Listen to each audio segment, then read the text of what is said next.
Hi there, everyone. My name is Kathe Petchel, and I am Senior Client Relations at Hinge Advisors. And today I'm talking to our framework family about developing consensus on your culture. And we all know how important culture is. And it's something we talk about every day, along with core values, our mission, and our vision. It's the most important thing we can focus on right now in terms of coming back from COVID and anticipating possible continued economic decline and all the challenges we have with staffing and also keeping our school enrollment up given the staffing challenges. So this is a fairly short presentation today, just with a few little, hopefully, nuggets and bullet points about what we could all be doing right now to mitigate any risk we have coming up, especially with the potential economic downturn. So developing consensus on your culture.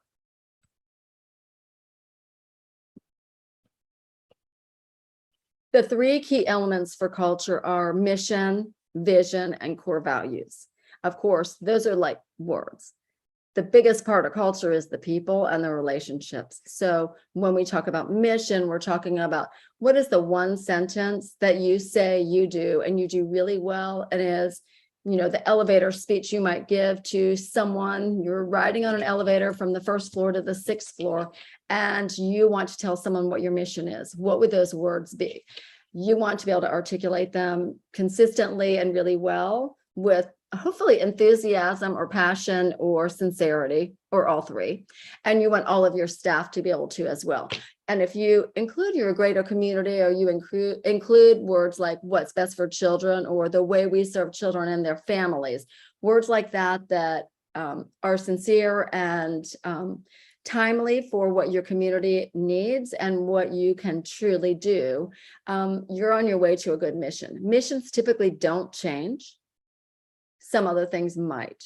For instance, you might be changing a bit about your curriculum, or you might be adding certain elements about your school that are what we call sizzle, or my latest favorite term is intentional sizzle. So those things might change, but your mission probably will not change. Vision. Vision can be lots of different things, but the way I would explain vision right now is, where are you going and who do you need on your team? What seat on the bus is empty? Maybe you need to add more leadership. Maybe you need to add bookkeeping. Maybe you need to add a curriculum specialist or someone that does a lot of marketing for you. But the vision is, where are we going as a team? And then an action step on vision would be, what's missing and what's stopping us from getting there? What's our timeline on our vision? And so you can build out your action steps. Typically, I see people do it in 1, 3, and 5-year plans. 1 year from now, where do we want to be? We want to be fully staffed. We want to have everyone trained. We want to have anyone that doesn't have a degree to, at the very least, have a CDA. Examples like that.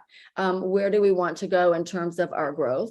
We want to add before and after school care because we got empty spaces.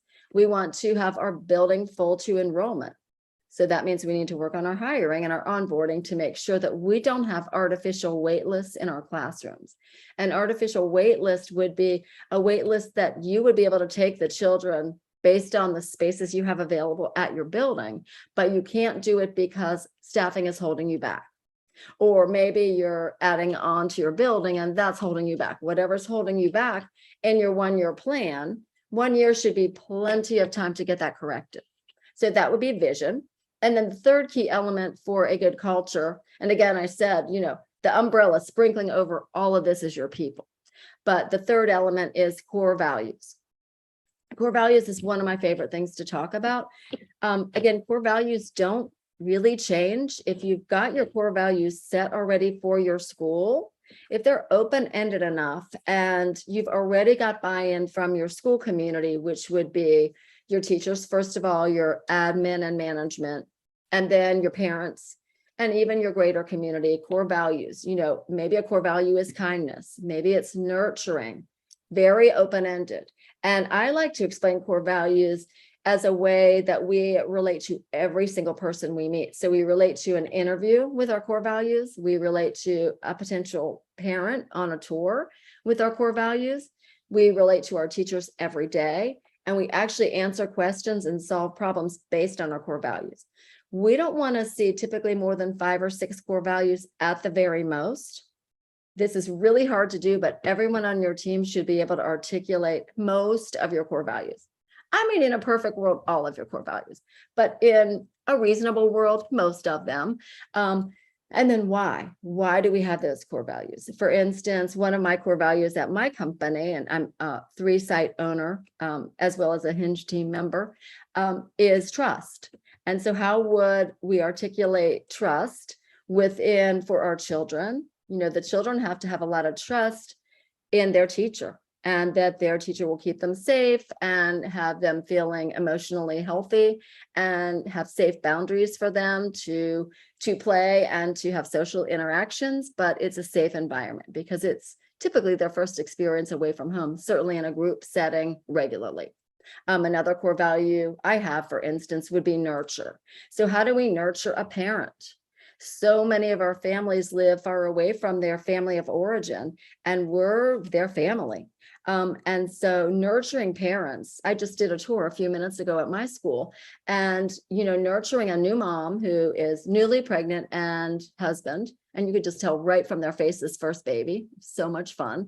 How do you nurture them when they say from the get-go, our families live 3 states away? And so that's a wonderful opportunity to contribute to your community, but also to that family right from the get-go. That baby is not even here yet. And we're talking about nurturing. And hopefully they walk away feeling like, oh, a little nurtured, or a little like, oh, that would be a supportive environment for us. When the baby gets the first fever, that might be somebody I could call. So core values. The word consensus, and one thing about building consensus within our culture, the definition of consensus is the majority of opinion. So I would say the majority of opinion for your staffing starts with your hiring ads. But if you look at consensus again, and consensus on vision,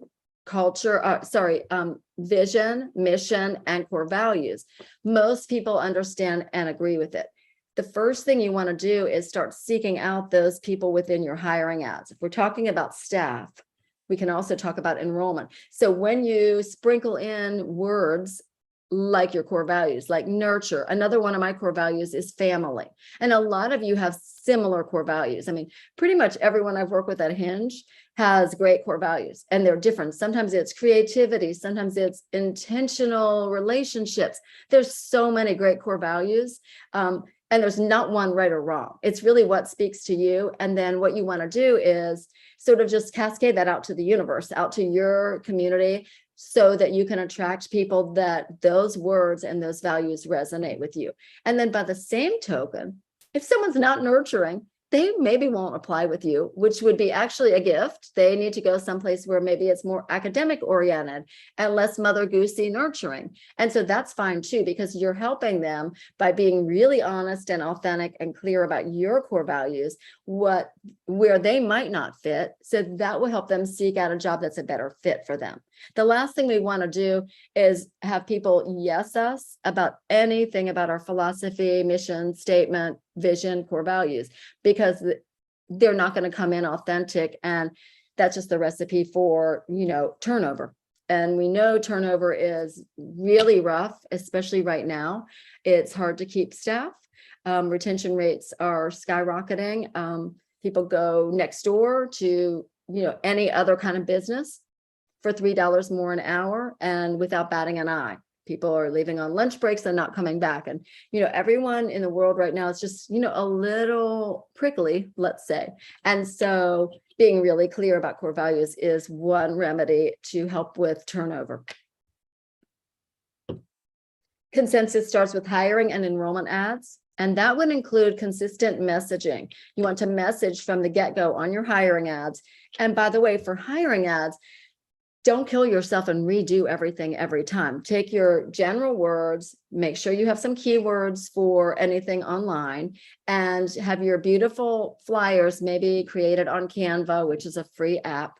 And, just same phrasing, same general words, sprinkle in as I said, keywords and also some of your core values, and then give examples of your core values. The best way to give an example of a core value is in pictures or in videos, because there's nothing picture worth 1,000 words, kind of an old-fashioned phrase, but it really does show joy or show creativity or show a beautiful work environment or teachers having fun together, kiddos creating, kiddos playing, joyful learning. So the consistent messaging for hiring and enrollment ads, both are important. So really a lot of things you do for hiring, you can twist around to be enrollment languaging as well. You want to make sure your messaging is crystal clear to easily attract like-minded staff and parents. So the same thing I said about staff, where if they're reading your ad and really understanding it as a parent, if they're looking at your enrollment ad or the CRM campaigns you're sending out, they're going to click on and ask for more information about something that resonates with them, is part of their family core values or their family philosophy. So crystal clear messaging is also really important. Culture articulation for staffing. So you want to continue to articulate for staff. So from the very beginning, from that first ad that brings in your phone screening to your interview, you're going to talk about your culture and your core values. So one of the things you can do is just say, in this day and age, we are really kind of widening our circle. We're casting our net very wide for staff that love children, maybe don't have as much experience or education, but are willing to learn, willing and able to learn, willing and able to understand regulations, able to understand our policies and procedures, and then willing to take a seat on the bus that's open right now. Remember, I talked about curriculum, possibly, enhancing curriculum or growing. I'm looking for someone to help us grow. And right now, for you to help us grow, we need X, Y, and Z, all within our core values. We're looking for energetic, positive staff members that understand kindness, and relationship building is the most important element for building a good culture. So from the phone screening, you could ask questions, or you could give statements about, here's what we're looking for, here's what we're about. How does that sound to you? Could you give me an example of how in the past you have been nurturing at work or been family oriented at work? Then you do the face-to-face interview, or maybe it's a Zoom still, depending. Hopefully everyone's getting their flu shot, so we don't have a lot of flu. They're saying we're going to have a lot of flu. But anyway, in an interview, again, you're reiterating it. You're going to say, last time we talked about family as a core value. I'm going to talk to you about another one of our core values, and it is trust. And so I need to trust that you will come to work on time every day, complete all this paperwork, complete the trainings, have lesson plans ready, X, Y, and Z. And you need to trust that I'll be a good leader for you. We'll get you all the training you need. We'll set you up on our payroll so you get direct deposit, all of the things they trust for us. So works both ways. And that's an example of, a good relationship. And then with the orientation, again, same thing.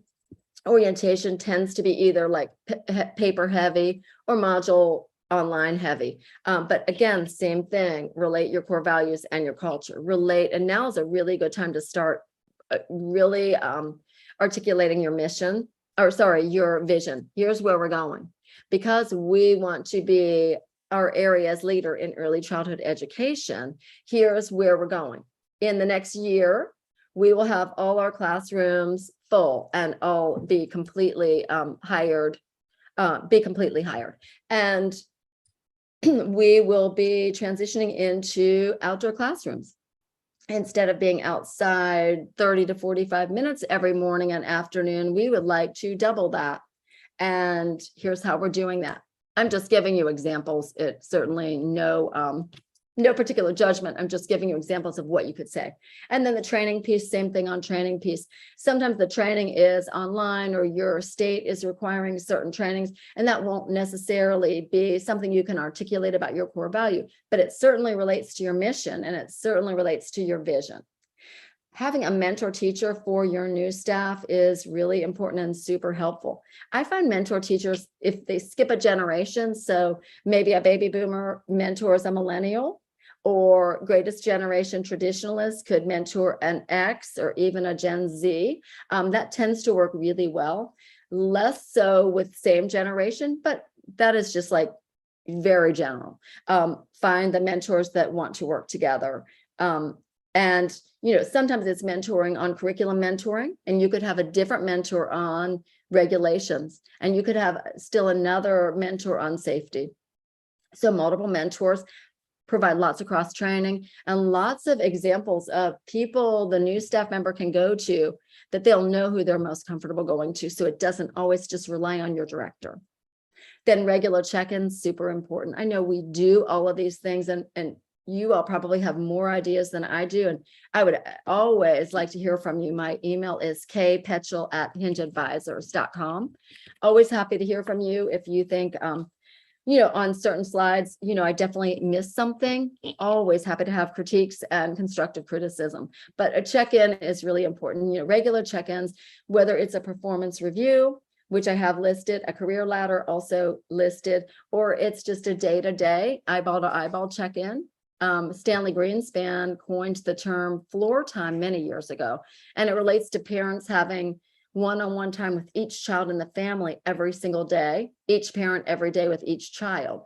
And I kind of took that and made it mine for my schools, where the director has just a little bit of one-on-one time with each teacher every day, just 5 minutes. It doesn't have to be, but just that, eyeball to eyeball, hey, how's it going? And what do you need? How can I help? Just that check-in. If they miss that, especially if they're in 5 languages of appreciation, would be time, quality time. That's one you don't want to miss. If they identify themselves as being appreciated the most, when they get that eyeball to eyeball time with the director or the owner, they do that with me. If I walk in, oh my gosh, I'm like bombarded because they don't see me all the time. And so that quality time really matters. And they show who they are when they, want to engage with you. And then, as I said, performance reviews. And performance reviews could be within a career ladder. It could be, maybe you're having to do improvement reviews where, there's an issue that, maybe they're not following diapering procedures, and it happens a couple of times, and you've got to come up with a review and a performance plan. So again, that culture is, remember when I first hired you, you trusted me that I will get you trained. And this is just part of that. No big deal, but let's really work on this. Let's figure out how we can make sure you remember all the diaper procedures, because not hand washing after we diaper is really a safety risk for you and the children. And just articulating it that way. Culture articulation continues also for parents. And the same thing, we are really excited to have you at our school. So initial call, they've seen your ad, you've given them, that's like a magnet. They're attracted to you now. So the initial call, you're going to talk about our culture. Let me tell you about our family culture. We mostly serve families from within a 5 or 6 mile radius. Typically, our families live in these neighborhoods. Typically, the families come from these work environments. I'm in a college town, so lots of my families work at our university. Typically, the families, have 2 or 3 children starting their families. They're going to go to this elementary school or this one, and sort of just talk about like who the families are at our school, and then who we are within the school community. For me, I can say I've had the school since 1984. So, that's a long history of giving really good quality care for many, many families. That's a, great thing to be able to say, especially since my core value, one of them is family. Then during your tour, same thing, just reiterate. I highly recommend having a tour stop sign where all your core values are posted with a beautiful picture of one of your families or your family if you're the owner. And so it reiterates every time people walk by that sign of family core values. It's like this not so subtle brainwashing of, hey, this is what we're about. Hey, if they say they're about family and I need to call out because someone in my family is ill, I would expect there to be respect for that. And so that would be an example on a staff. So for families during the tour, you're going to reiterate the culture. Any of your follow-up, you could do a separate CRM, whatever your CRM system is, and there's quite a few really good ones, that you could do one on a CRM follow-up after a tour on each one of your core values and how that relates to family, to their family. Orientation, same thing. Paperwork, if you consider like a DocuSign or a similar online format, so that you always have it saved and that piece of paper does not get lost. That's a really good way to handle when there's an issue that comes up, which it'll come up, at some point with every family, whether there's a miscommunication, you make a mistake or your team does, or they make a mistake. And so it's nice to be able to go back and say, let's review this, again, no judgment. Let's just review our core value of family culture is that you come to us first if we make a mistake and not go on social media, or come to us first rather than tell all the other families in the room. We want to have a high level of trust in you and we want you to have it in us. So that reciprocal agreement. And then testimonials, nothing better than parents talking about your culture or the way your school makes them feel and their child feel, and also encouraging anything to do with core values and culture in the greater community. I have about 5 minutes to wrap up, but I wanted to share, this is Brene Brown's worksheet and I love it. I've used it multiple times as I do speaking in just nationally. I actually just spoke in California and Florida very recently in the last 2 weeks. And I use this document in both and always, of course, attribute it to Brene Brown. This is just a general list of values. If you haven't looked over your core values or you feel they need a little modernizing, maybe especially since coming from COVID, or maybe you were started in your home and now you've got one location and you want to grow to 2 or 3, you might need to update your core values just a little bit. One way you could do it with your team would be an exercise individually. I did this recently at a staff training and development day, and they identified their personal top 10 core values. And then we kind of tallied. And of course, which was awesome, lots of them were similar. Lots of my staff identified as their personal core value being family. And that was great because that's one of our company core values. And so when there's a little bit of common core values, that was really fun to see. And so we talked about it and then we articulated it out to parents saying, we use this list of core values and these are the core values our individual teachers identified. And I didn't name their names, just in general. And here's our school core values. And, we just wanted to give you a little insight to, a little bit of our staff development and training we did recently. And, and then you can piggyback on that in your next newsletter and thereafter. You can also use this core values just for your company core values. Typically, again, you would pick maybe 10, and then you would have everybody maybe go down to 5. And it could be, where are we now? And what core value would we really like to see us add? So lots of different creative ways to use core values. So as I said, personal versus company core values. I think when you start with someone individually, especially when we're working with the Gen Z and the millennials, and they're coming out of COVID, having had a very weird time, especially the Gen Zs who are currently 10 years old to about 24 years old. So if we hire 18 to 24-year-olds and we think about what happened to them during COVID, if they weren't already working with us, so that they would be excluded. But, they missed their high school prom, they missed their graduation, they maybe didn't get to say goodbye to someone that, was dying of COVID. They had a lot of trauma and a lot of losses during COVID. And so their core values might be something they really would like to talk about. And, asking them why that's their personal core value. And then, that naturally goes into company core values. Core values should be used to answer questions and solve problems for all of your stakeholders. So if a parent has a question and they're upset about a bill, or maybe it's a late fee, and you should answer with either minor or nurturing. So I want to be very nurturing about it. I am so sorry. I realize you have not been late at all. I'm happy to waive that. Just a reminder, tuition is due X date. I can't waive it next time, but I can certainly do it this time. That would be a good example of being nurturing to a family, 2 of my core values. Staff, if a staff have a question about something, they're chronically running late. And so if your core value is nurture, how could you nurture that staff? How could you support them? Same thing with children, same thing with your greater community. I'm happy to take any questions if anyone has them.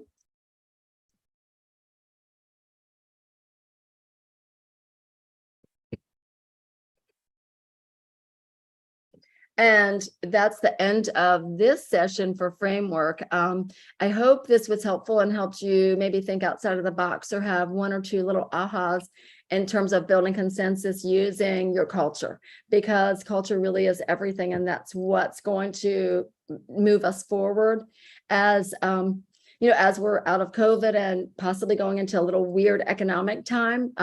Relationship building and being there for your people is key. Thank you so much. And again, I'm Kathe Petchel. I'm happy to take calls or emails with any ideas, thoughts. Also happy to come and speak to your association if you'd like. Thank you so much.